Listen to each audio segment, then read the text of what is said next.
दोस्तों नमस्कार। दोपहर मेट्रो डिजिटल के इस अंक में आज राहुल गांधी की प्रेस कॉन्फ्रेंस की चर्चा है। और राहुल गांधी की प्रेस कॉन्फ्रेंस की चर्चा इसलिए होगी क्योंकि वो लोकसभा चुनाव में 99 सीटें का तक पहुंचने के बाद 93 से 99 तक पहुंचने के बाद उनको ऐसे लग रहा था उन्होंने जग जीत लिया है, जबकि वो भूल गए कि उनकी अगुवाई में 14, 19 और 24 के जो तीनों चुनाव हुए हैं, उन तीनों चुनाव में मिली कांग्रेस की जो सीटें हैं उनका आंकड़े को जोड़ दें तो भी वो उन 240 के न्यूनतम स्कोर तक नहीं पहुंच सकती जो कि नरेंद्र मोदी की अगुवाई में भारतीय जनता पार्टी ने हासिल की है। 44 सीटें उनको 2014 में मिली, 53 सीटें उनको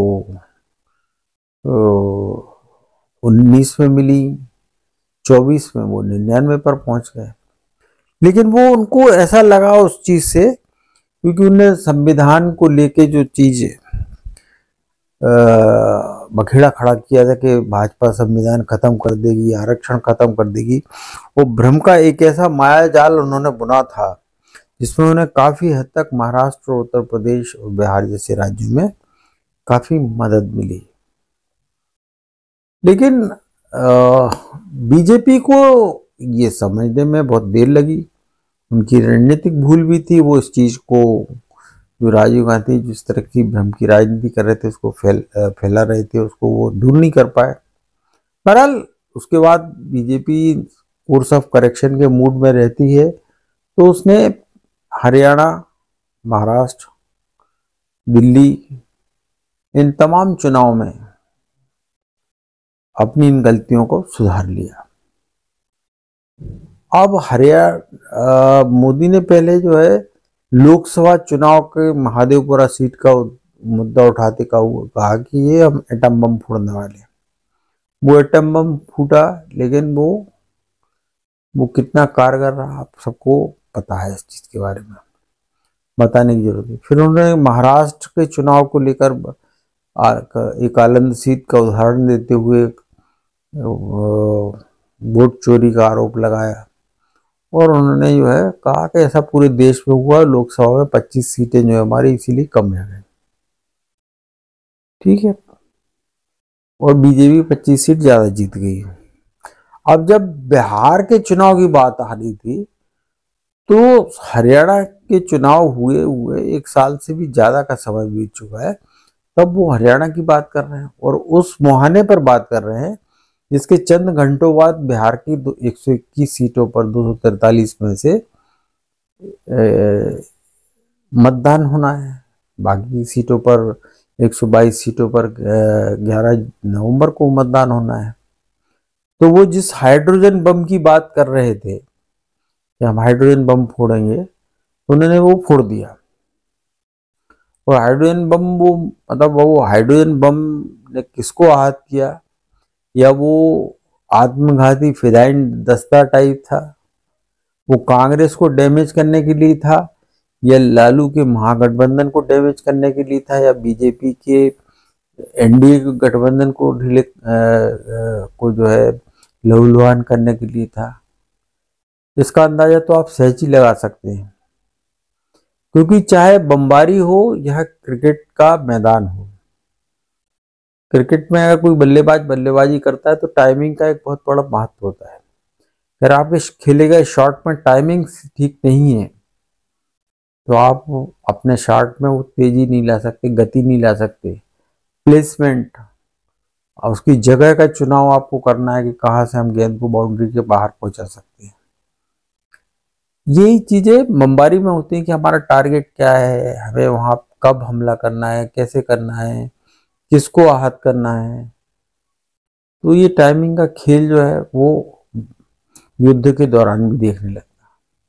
अब हम राजनीतिक समर की बात करें अगर बिहार के चुनाव को, तो यहाँ पर भी किस टाइम पर क्या खेल खेला जाना है इसका फैसला तो राहुल गांधी को खुद ही करना था।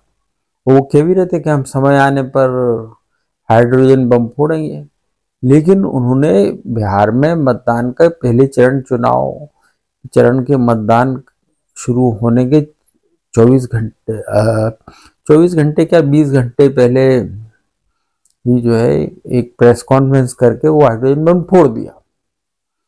और बम फोड़ के जो निष्कर्ष, जो एक आम आदमी, सहज आदमी, भारतीय जनता पार्टी तो जाहिराना तौर पर जेपी नड्डा से लेके जितने नेता हैं वो कहेंगे कि कांग्रेस अपनी हार स्वीकार कर रही है, लेकिन कांग्रेस का बिहार में ना कोई वजूद था, ना है और न रहने वाला है। ये बात वहाँ की जो सियासी तस्वीर की जमीनी हकीकत जो कुछ बयां कर रही है वो इस बात को साफ करती है।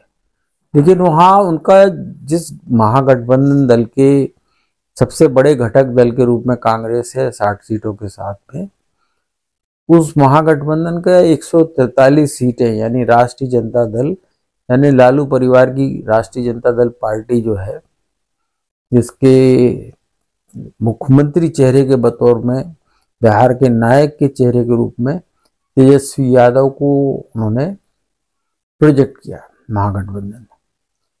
अब राहुल गांधी की इस यात्रा पर जब बिहार में मतदान होना है, हरियाणा को लेकर दिल्ली में प्रेस कॉन्फ्रेंस करके ये कहना कि हरियाणा में एक बड़ा प्रेजेंटेशन करके बताया किस किस तरह से वोट चोरी होती है, वो सारी होती है। आपने बचपन में कहानी सुनी होगी कि कृषि मुनि ने देखा कि निरीह पशु पक्षियों को वो शिकार में फंसाने के लिए शिकारी आता है, जाल फैलाता है और दाने डालता है और उसमें जाल में नहीं फंसना चाहिए।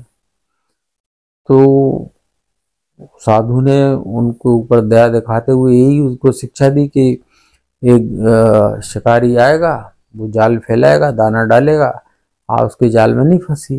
लेकिन एक दिन साधु ने देखा कि वो सारे मवेशी तोता रटंत की तरह जो है वो जाल में फंसे हुए चले जा रहे थे और कहते जा रहे थे कि शिकारी आता है, जाल फैलाता है, दाना डालता है, जाल में नहीं फंसना चाहिए। उस जाल में फंसे हुए भी वो यही बात कर रहे थे। और राहुल गांधी बिहार के जाल में फंसे हुए हरियाणा के जाल की बात कर रहे हैं, जिससे कि वो रेस से बाहर हो गए हैं।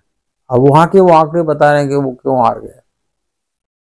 इसका उचित क्या है, टाइमिंग क्या है, और आपने खुद क्या मेहनत की, क्योंकि आप वोट अधिकार यात्रा के बाद लगभग 2 महीने बिहार के चुनावी सियासी परिदृश्य से ओझल रहे और अचानक प्रकट हुए तो आपने ऐसे बम फोड़े जिसने कि भाजपा को कम या एनडीए को कम, महागठबंधन को ज्यादा लहूलुहान किया है।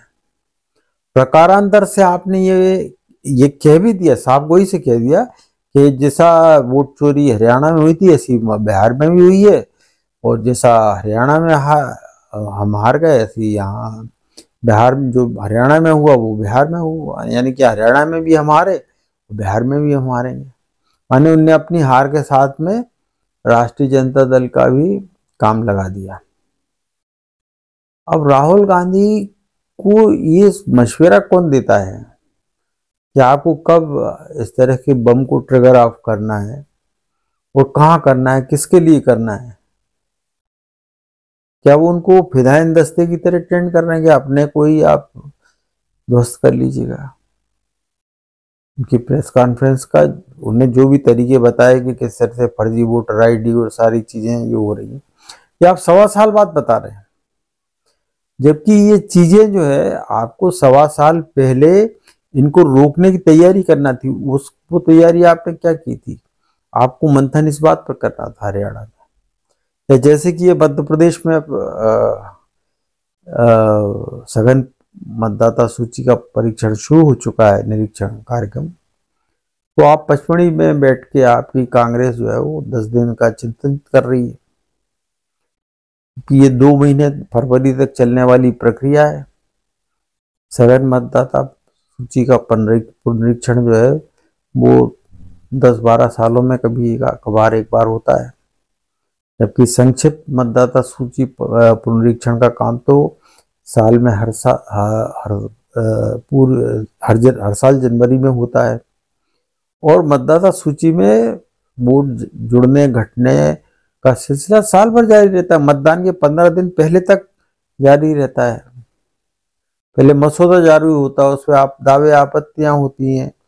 तो कहने का आशय ये है कि यह सारा काम किनके हाथों में है?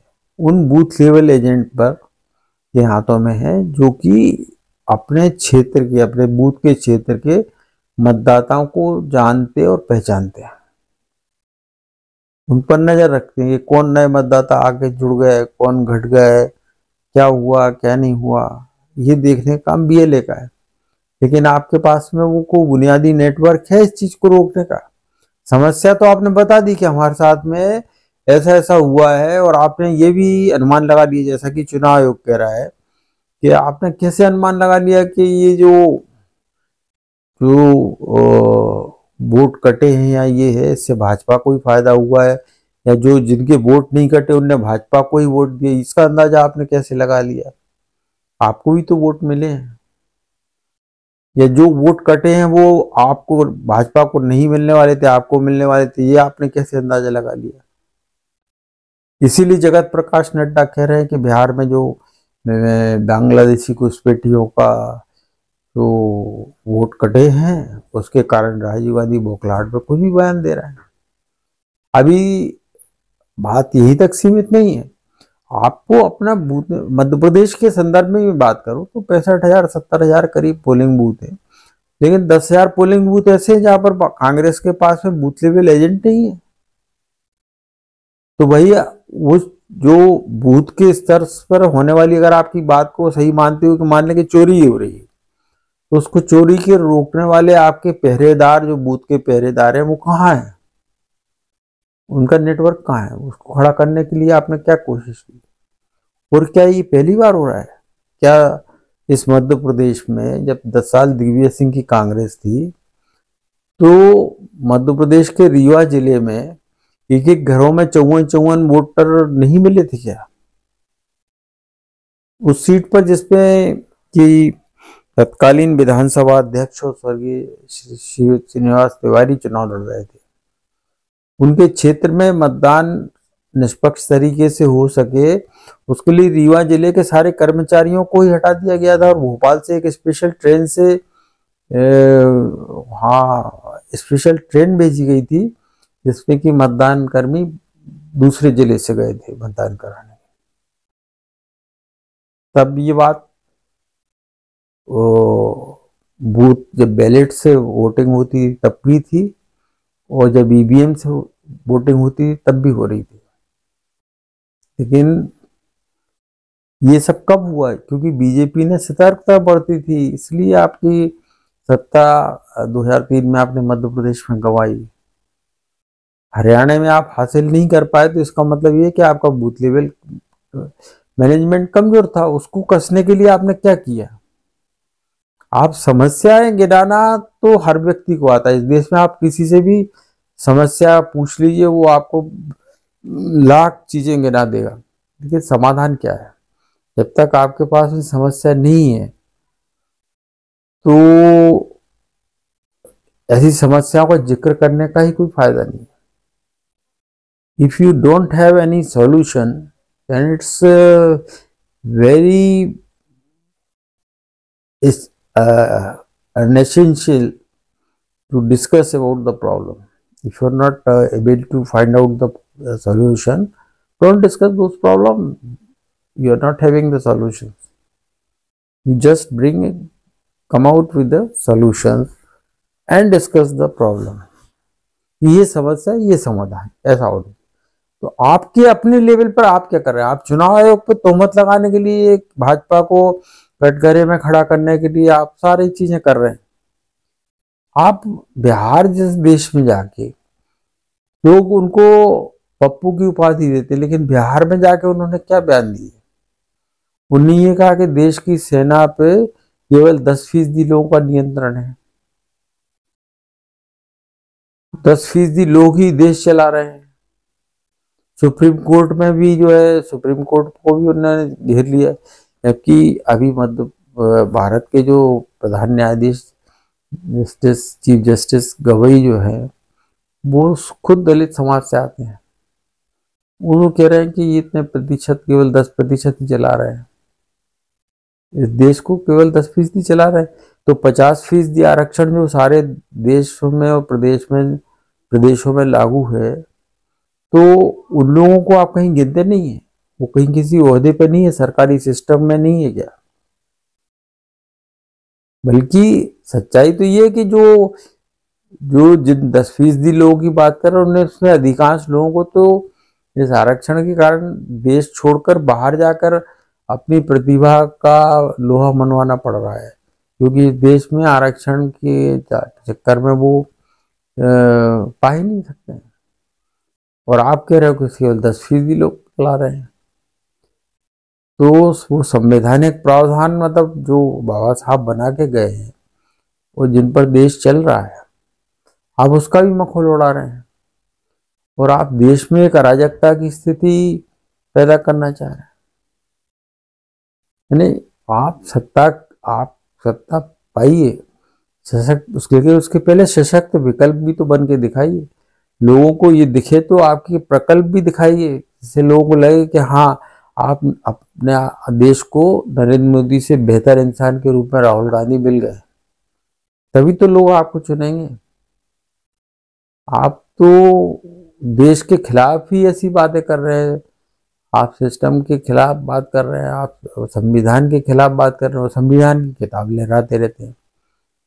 तो ये मैं तो मुझे आज दया आ रही है तेजस्वी यादव पर कि कैसे उन्हें अपनी 243 सीटों में 60 सीटें उस कांग्रेस पर कुर्बान कर दी, जिसने कि चुनाव के 20 घंटे पहले ही मान लिया कि जो हरियाणा में हुआ वो बिहार में ही होने वाला। माने कि जिस एग्जिट पोल को, ओपिनियन पोल और एग्जिट पोल को चुनाव आचार संहिता के दौरान रोक लगी रहती है, उस एग्जिट पोल से भी बढ़कर जो है उन्होंने पूरा नतीजा ही सुना दिया कि वहां तो जो हरियाणा में हुआ था, उन्हें हरियाणा में भी हम हारे थे तो बिहार में भी हारते हैं। तो जरा सोचिए कि ये देश मोदी के हाथ में है तो वो कितना सुरक्षित है, वो तो आपको सबको दिख रहा है। लेकिन एक सशक्त प्रतिपक्ष जो कि लोकतंत्र का तकाजा है, उसके नाते कांग्रेस की भूमिका क्या है इस देश के लिए, देश के प्रति, उसका भी आपको कॉग्निजेंस, संज्ञान लेना चाहिए।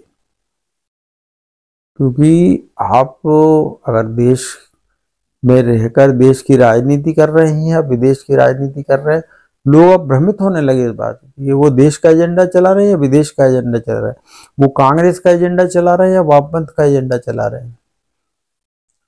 जिस आप किसी चीज की रचना कर रहे हैं या विध्वंस उतारू है। हर बार आपके दिमाग में ये क्यों आता है कि हम लोकसभा में भूकंप ला देंगे, भूचाल खड़ा हो जाएगा, एटम बम फोड़ देंगे, हाइड्रोजन बम फोड़ देंगे। ये आपकी खीज और कुंठा को प्रकट तो नहीं कर रहा है? तो आपकी हार की हताशा जो है वो जो है बीजेपी और संवैधानिक संस्थाएं, चाहे वो सुप्रीम कोर्ट हो या निर्वाचन आयोग हो, उन पर हमले करके अपनी कुंठाओं का समाधान तो नहीं ढूंढ रहे हैं उनमें, या आप अपने जिम्मेदारियों से बचने के लिए दूसरे के माथे जो है सारी ठीकरा मढ़कर मुक्त हो जाते थे कि हम तो बहुत सशक्त हैं, लेकिन क्या करें, सारा सिस्टम चोर है इसलिए हम हार जाते हैं।